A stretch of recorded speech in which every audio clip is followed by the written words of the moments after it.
I'd like to welcome Fady Qaddoura, State Senator, a Democrat. His district represents a good portion of northern Marion County and a portion of southern Fishers here in Hamilton County. That will be changing later, and we will talk more about that later. So, Senator Qaddoura, thank you very much for joining me today. It's an honor to be with you, Larry. I want to just talk about a number of things that I have noticed, and I don't cover the legislature, but I follow it because as somebody who follows local government, obviously, and local education, there was a lot in this legislative session impacting both. But I want to talk about something that happened at the very end of this short session. For those who aren't familiar, there's a short session and every other year. Last year was a long, what they call the long session for budget, for the 2-year budget. Now the short session is basically to deal with supposedly other issues. The budget sometimes even comes up then. But there was and I'm going to use numbers for the bills because the legislature deals with numbers, and a lot of the media refers to these pieces of legislation by number. This is HB 1296. That simply means House Bill 1296, and it originated there. That is a bill that, and you can talk more about it, essentially abolishes gun permits in the state of Indiana. It's a little more complicated than that, but that's essentially what it does. You gave a very impassioned speech, and I saw a clip of that on the Senate floor in opposition to that particular measure. It did pass both houses as we speak here on Friday morning, March 11th. It is at the governor's office. He has not decided or said whether he'll sign it or not. I would like for you to just explain why you are so adamant in opposition to this particular measure. Thank you, Larry. This is a great question. This legislation, even though it passed, was opposed in a bipartisan fashion by Republicans and Democrats. Actually, the original legislation died and was resurrected procedurally on the last day of session. So we had almost unanimous opposition to it early on for several reasons. We had 8 hours of testimony in the Judiciary Committee that is chaired by Republican Senator Liz Brown. And law enforcement from across the state of Indiana testified in opposition to this legislation, including Superintendent Doug Carter, who represents almost 18,000 professional law enforcement officers across the state. There are several concerns with this legislation. One, it doesn't really address any specific policy issues. Senator Liz Brown said it best on the Senate floor. She said last year we had over 350,000 Hoosiers who applied for permits. The ones who got denied are about 13,000 who had either criminal histories or they had mental health issues or had something in their background that prevented them from purchasing these guns.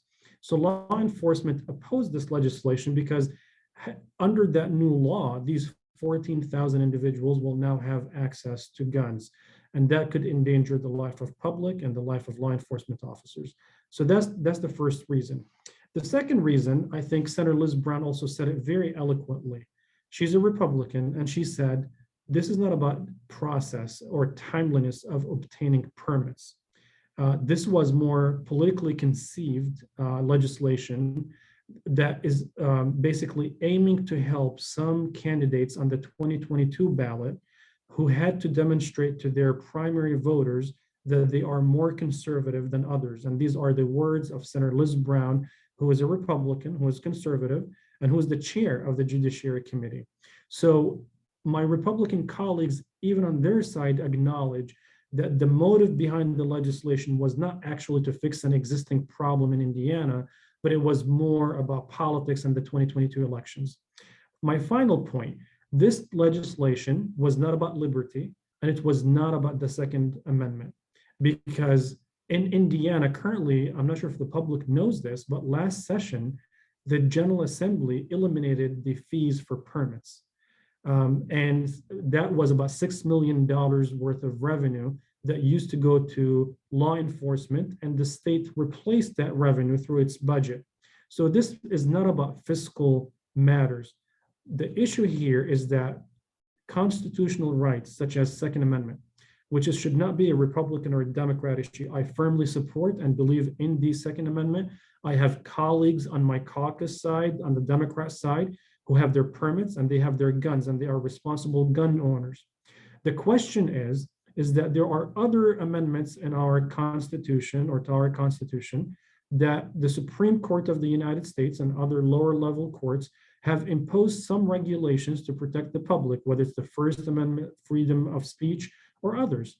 So if we are to get rid of permitless or permits, do we get rid of constitutional rights in Indiana's Constitution, such as the right to fishing, the right to hunting, where you have to still get licenses for that? Do we ask people to drive cars without permits, without driving privileges or driver's licenses? So I think when you look at it for these three reasons, it was not solving a policy problem. It was politically conceived to help with the 2022 elections. And third, it does not align with other public policies as it relates to other things that we have regulated in the state of Indiana to protect the public, and is fiercely opposed by almost unanimously most law enforcement across the state of Indiana, with the exception of a couple of former elected officials and one currently elected sheriff in Hamilton County. And that's what I was going to follow up and ask you about, this whole issue about law enforcement. I think Senator Brown's conservative credentials are quite well known and so forth. But Doug Carter was a former Hamilton County sheriff. He actually was elected as a county commissioner and ended up not actually serving because he was tapped by Governor Pence to be the state police commissioner.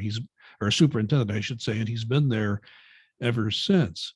And Superintendent Carter, as you mentioned, was adamantly against this measure, but yet Dennis Quakenbush, the current county sheriff in Hamilton County, is supporting this bill. But I think you are correct. Based on what I saw, there were plenty of law enforcement people who are against it. Why were so many law enforcement officials opposed to this bill in your view? My understanding is for several reasons. First, I think the concept of having more guns on the streets in the wrong hands increases violent crimes in our communities. Some may argue, well, we already have crimes in our communities and we already have the permit process in place. So why bother? Just get rid of permits. And to me, it's like saying, we have car accidents and DUIs. Why bother? Take all traffic regulations away with the hope and the expectation that all of a sudden now traffic safety is going to improve.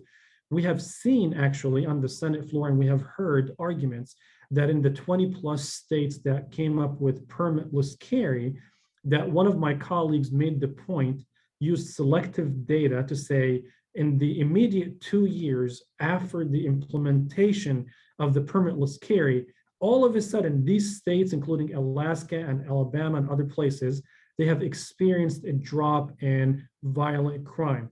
And then Senator Liz Brown, who's the chair of the same committee that my other colleague testified about, pulled the same exact data source and showed that in the third and the fourth year, violent crimes spiked tremendously in these same states.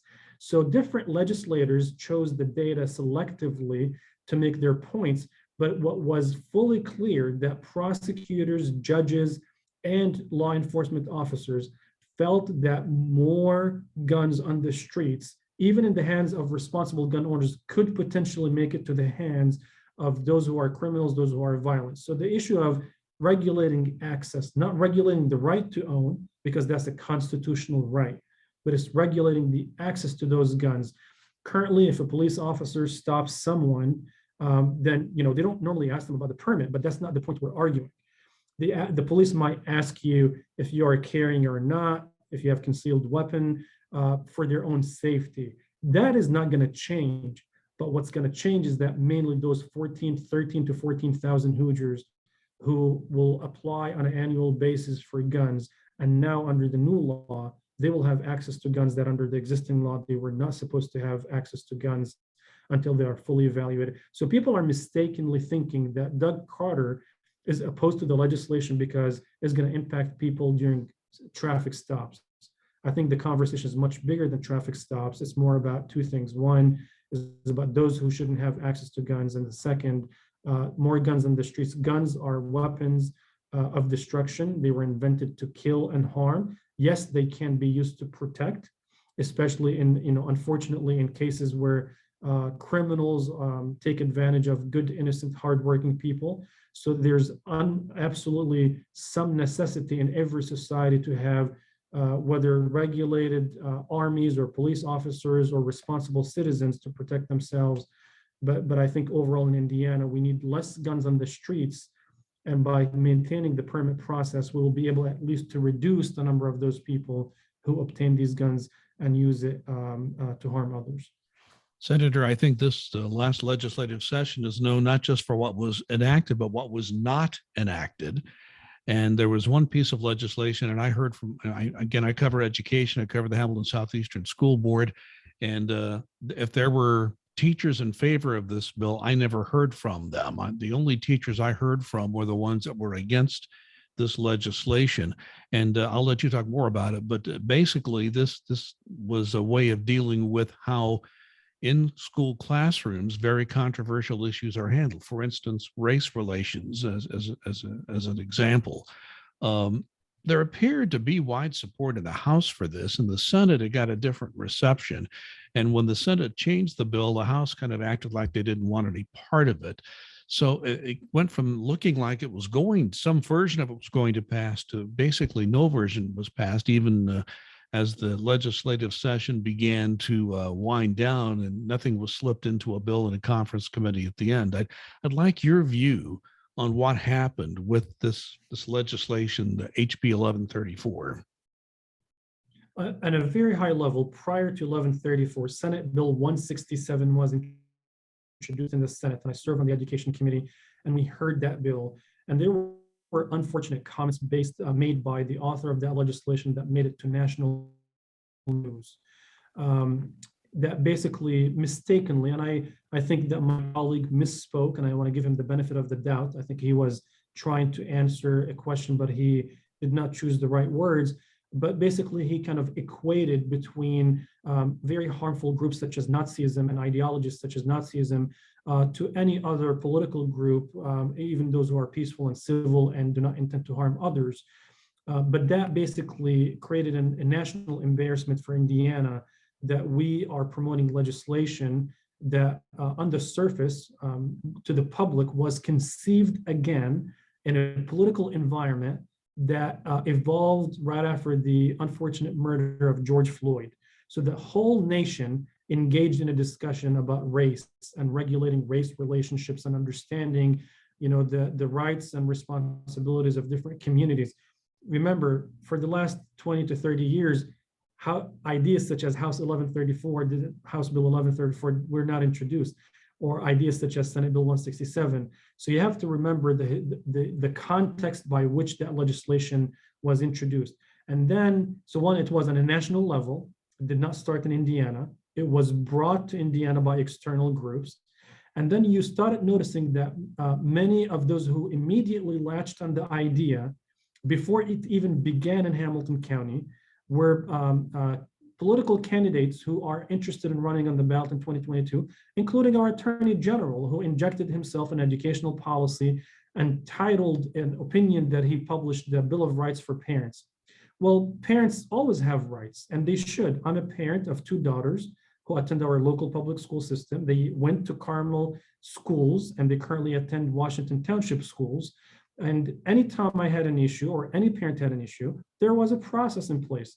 If you dislike a topic or a material that you deem to be inappropriate, age inappropriate, or that your child is not comfortable with, you can go to your teacher. If you can't resolve it with the teacher, you can speak with the department chair. If it doesn't work, you can speak with the principal. If that doesn't work, you can speak to the superintendent. And if that doesn't work, you can go to the board. And if that doesn't work, you can go to the Department of Education. But 1134 had 8 principles, and that was my biggest opposition to the bill. It has nice language that on the surface seemed excellent. On the surface, it seemed like we should treat everyone equally, and we should not make preferences in terms of teaching about religion or political ideology or nationality. And it made it clear that we should not make our students uncomfortable in the classroom. I wholeheartedly agree with equity. I wholeheartedly agree that our students should be raised to be critical thinkers. That's what makes democracy, the model that should be leading the world. But what that language failed, or where it failed, is in two places. First, it assumed that one, teachers are indoctrinating our students with ideology, corrupt ideology, or with teaching them to blame one race over the other. And that is a false premise. When you teach about the Holocaust, when you teach about slavery, when you teach about the contribution of Native Americans, these are not falsehoods. These are not, ideas of indoctrination. The second point is that many of these ideas that are being opposed by some families, especially in Hamilton County, I want to say and go on the record to say every parent should have full transparency in what their kids are being taught. And every parent must be engaged in the education of their kids. And every parent, like myself, should be engaged and their voices should be heard. But that does not contradict, and it should not contradict, with trusting the same individuals that for 2 centuries, we sent our kids to them to educate our kids. They protected the physical and the mental abilities of our kids. When a child chokes on a piece of food, the first to respond on that school premises is a teacher or a staff or an employee. So we trusted them with their physical or with the lives of our kids, but now we can't trust them to teach our kids. When you have 60,000 plus educators opposed to it, when you have civic leaders opposed to it, when you have parents across the state opposed to it, when you have children from almost every school district that showed up at the State House and sent thousands of letters, over 70,000 emails were sent to the General Assembly in the last couple of days of session saying, please don't do this. When businesses, conservative businesses, liberal businesses, the Indiana Chamber said, I think government went a little bit too much in trying to regulate this thing. You can tell that there is an issue with it. And that's why my colleagues in the Senate, there was a division even within the Republican caucus. My Republican colleagues were not comfortable with the legislation. And I suggested, if you really care about this issue, let's send it to a summer study committee. Bring the experts, bring parents, bring educators. Let's have a good discussion about this issue. And they refused that, and they shot my amendment down. Yet, towards the end of the session, every single thing that I said that we need to study, the comment of the sponsor of the bill on the Senate side was, I think these are complicated issues. We ought to send it to a summer study committee to study it. So I prefer a nonpartisan approach and not to mess our educational system because it's going to impact our businesses, it's going to impact workforce, it's going to impact our democracy, and we should not indoctrinate our kids. We should teach them, historical facts without bias, without making people uncomfortable, but we need to present them to be global citizens because we need to deal with the whole world. We can't live in a bubble or be or isolated just in Indiana. Yes, and when you talked about the senator who misspoke, that was Senator Scott Baldwin from Noblesville, and he did walk back those comments later, and it did blow up into a huge national situation, and that did have some impact on whether that legislation died. That was only a small part of it, but it certainly was one part. You mentioned you served on the committee dealing with education, but you also serve on a Senate committee dealing with tax policy.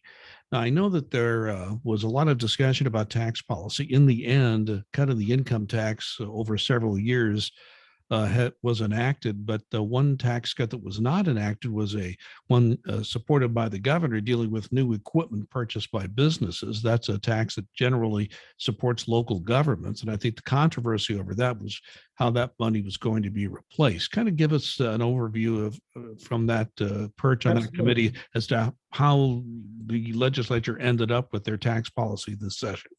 And I served on the conference committee, which was the last step of the process to negotiate between the House and the Senate on the details of that bill. I served as an advisor on the conference committee with my colleague, Senator Holdman, who's the chair of the Tax and Fiscal Policy on the Senate side. Listen, I'll say this. I'm very proud that I'm fiscally responsible. I worked for 2 Republican governors myself under their administration, and I worked as the CFO for the city of Indianapolis, where I opposed raising taxes because that was not a solution to basically resolve our issues, fiscal issues as a city or as a state. I'm 100% supportive of reducing personal business or business personal property taxes for businesses across the state, especially in the areas of innovation and technology, and agriculture to serve every county. And I'm very concerned in some of these large counties that are heavily dependent on manufacturing, that they will be impacted or at a disadvantage when they compete nationally with other states. So I'm 100% all in to support our businesses with reducing the business personal property taxes. Our concern, which was a bipartisan concern on the Senate side, Republicans and Democrats, was that currently we are sitting on almost north of $5 billion surplus, which is, if you recall, 2 years ago when the pandemic hit, we only had $2 billion. When the pandemic hit, businesses shut down, unemployment went up, and we did not have economic activities. So the first question we must ask, what was the source of that $3+ billion of additional surplus? And is it sustainable? Well, the answer is that was a federal and state partnership that sent stimulus dollars to states, counties, and cities, and to Hoosiers that stimulated the economy. Those dollars are not going to be sent back to Indiana. So once we spend that surplus, we cannot sustain spending at the same level for future years. And the initial legislation shifted the burden, the tax burden, from these manufacturers or businesses to homeowners. So Larry, your home, your property taxes is going to go up because that shift goes from the business to the community. Well, then the law changed, and a different iteration moved the burden from homeowners to supplement it or to come up with state income tax credits to help offset that revenue loss. That's all great. So that addressed the first concern, which is we should not raise property taxes for citizens. But what it did not address is that how do we sustain those once the effect of the stimulus dollars go away? Once you go back to only $2 billion in surplus, which is necessary to maintain our credit ratings and necessary to operate state government in case we have local challenges, and we discovered that this is not sustainable. So here's where we settled that 150 legislators agreed to, and we thought it was fiscally responsible, and it was cautious approach and a gradual approach. One, the automatic tax refund is going to go out for Hoosiers, even though we think, one, I firmly believe this is the people's money, and the people's tax money belongs to the people, not government. But the question is, can you use that money to serve the people in a more effective way? So if you, Larry, you're going to get $125 in a refund, versus if I tell you, if we put all of these refunds together and pave your streets or do something good for your neighborhood, you might, or maybe lower your gas prices because it's skyrocketing with the Russia and Ukraine war that is happening. Can we offset and subsidize and maybe not collect state gas taxes for the next 3 months? There could be other uses to still serve the public. But we agreed and we fully supported in a unanimous bipartisan fashion on the Senate side an automatic tax refund for all citizens. Second, we fully agreed to pay down the debt on the teacher pensions, which will systematically free up more dollars in the future to the tune of $1 billion after 2028, and reduce the utilities. So $200+ million a year will go to offset the cost of utilities. Even in my view, that impact is going to be $4 to $5 reduction per Hoosier per month. While every reduction is helpful, again, you can ask yourself, is a $200 million can be used more effectively to serve Hoosiers rather than just a $4 reduction? So again, we passed it unanimously. We supported it in a bipartisan fashion, and we wanted to be sure that we sustain it. I hope we can come back. I hope that our state of economy continues to be strong after the pandemic so that we can have this dialogue about how we can further support our businesses and our communities. Senator, in recent years, politics, legislating, it's become more difficult, rougher, less friendly. That's what I'm hearing from a number of people. Yet, you recently were the recipient of a Civility Award, which is given to people in the Indiana legislature who, and this is a quote from the award, the people who award this demonstrate friendliness, civility, cooperation, and a bipartisan attitude during the legislative session. The people who make the decision on this are your current colleagues of both parties and retired legislators. I'd like for you to talk a moment about the value of civility in this day and age in a place like the General Assembly. Larry, I had mixed feelings about this. I was happy to be recognized for my bipartisan efforts. As you know, I worked for under 2 Republican administrations. I worked under a Democrat mayor for 1 term. I earned 2 masters and a PhD in public policy and philanthropy. And my focus in life was only to work with people who want to advance the public good. And I respected people's political affiliation because that's how democracy works. I don't want our nation to be a one-party system. I don't want a single party to dominate because that's a slippery slope. That's what we see in China. That's what we see in Russia. So democracy works and we need to protect it. And it is easy to take political positions, but you have to ask yourself at what expense? At whose expense? Do we sacrifice the future of Hoosiers and many generations to come so that I can score a political point? I disagree with that. Elections come and go. Candidates come and go. Elected officials come and go. I want to be remembered as the person who brought Republicans and Democrats together, the ones who focused on policy, not politics. I'll share this with you why I firmly believe in this. When you go through tough life experiences, many times it recalibrates your compass. I was homeless before, after Hurricane Katrina. I lost my brother-in-law to gun violence in 2001. I was raised by an extremely hardworking, poor family. And yet here I am privileged to be able to work hard under a democratic system, under a democracy, worked hard with the love and the support of so many to be able to be successful. And we should extend that opportunity to every citizen in our communities. So because of that, I firmly believe in civility. I can't look at a person and treat them based on their political view. Humans are humans. We feel pain the same way. We feel happiness the same way. Everybody wants a good job. Everyone wants to be healthy. Everyone wants to be happy, to be protected, and to be safe. That's a common denominator that we all share. So that's what keeps me focused here at the State Senate. I will always speak my mind, even if I fiercely oppose a public policy, but I will never lose sight that my Republican and Democrat colleagues are honorable men and women who deeply care about their communities. And they're not even opponents. They're not even political opponents. They are friends. They are Hoosiers. They have different perspectives, and that's okay under a democracy. But that's how the process works. Now, I said at the beginning I had mixed feelings. So that explains my happy feelings of receiving the award. So what is the sad part of that, receiving that award? I don't think that we need to have an award for civility because I think it should be the bare minimum requirement for being an elected official. I think civility should not be a low bar for entrance or to enter the public service. I think it should be the standard, the golden standard that we should hire and should evaluate candidates based on. Extremism on either side doesn't help our society. Indiana does not like extremism. Indiana is a centrist state, working people who are decent. They want to be sure that they take care of their families and they are treated fairly and equally. And to me, I'm not bipartisan so that I can earn the credit of people to say, oh, he's a good bipartisan guy. I do it because I firmly believe in it. You know, we celebrate folks like former Senator Lugar, may he rest in peace. He was an exemplary role model for working across the aisle, even though when he disagreed with people.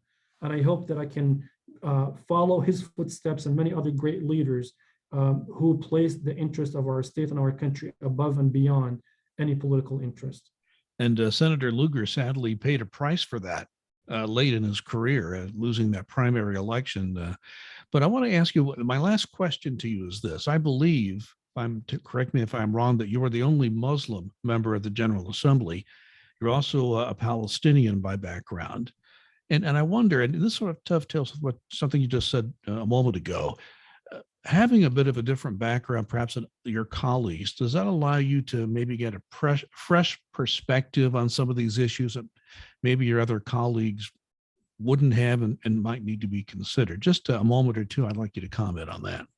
I really appreciate it, Larry. Listen, absolutely. I think coming from a third world country, when you look at the Middle East, when you look at Africa and other continents and other countries on earth, and you witness nations that have not enjoyed the liberties and freedoms under democracy, it makes you always be grateful and not take our liberties for granted. And that's why, I cried the first time when I became a citizen and I pledged allegiance to our flag. And I became, an active member of our community way before I even became a United States citizen, because I came to this country as an immigrant. I was born overseas. So to me, I don't take these liberties and these freedoms for granted. And I want to preserve them for generations to come. And that's why, for example, I oppose any legislation that could infringe upon the rights of people, whether they're constitutional rights, first or second, or any amendment, or things that are not as clear, things that are subtle, that impact democracy, such as gerrymandering, which is the idea that leads to extremism. When you gerrymander districts once every 10 years, and it's a sin that was committed and still being committed in our state and across the country by Republicans and Democrats, that they committed that sin by basically creating safer districts that incentivize candidates to only appeal to a small minority of voters in the primary who might have more extreme ideas. So what does that lead? That leads to having more extreme candidates with extreme policy views run for public office, win in the primary, and care less about the general elections. And when you send those folks to the General Assembly, it makes it more difficult for people to work in a bipartisan fashion. So to me, I take my job seriously. I'm a public servant. I'm not a politician, never was, never will be, even though I occupy a political office. My heart is with the people. I work for the people. They hired me. And if I don't perform to the best of my abilities, working day and night for their best interest, then it will be their choice to replace me the next election, and I will never take their votes for granted. And that's the attitude that I carry every day in my job. Our time's about up. Anything you'd like to add briefly before we wrap this up? I appreciate you for your service. Journalism is an honorable job, and in preserving our freedom. And your podcast, I hope that those who listen to it will enjoy it, and whether they agree with your guests and what we say, I hope that it can help us become more critical thinkers that deeply care about our communities. I'll leave you with this message: regardless where you are, regardless what you stand for, regardless what you believe in, we are all humans. I hope that we can extend grace and compassion to every fellow citizen, regardless of their political affiliation. Treat your neighbor well. Let's love one another. Let's do what is in the best interest of our communities. And please focus more on policy and not politics. I appreciate you. And thank you, Larry, for everything you do. Well, thank you, Senator. Senator Fady Qaddoura, District 30 in the state of Indiana, covering a part of Fishers, although the newly redistricted district takes him out of Fishers. He, at least as of the last election, was part of Fishers in his district. Senator, thank you so much for your time today. It's an honor. Thank you, Larry.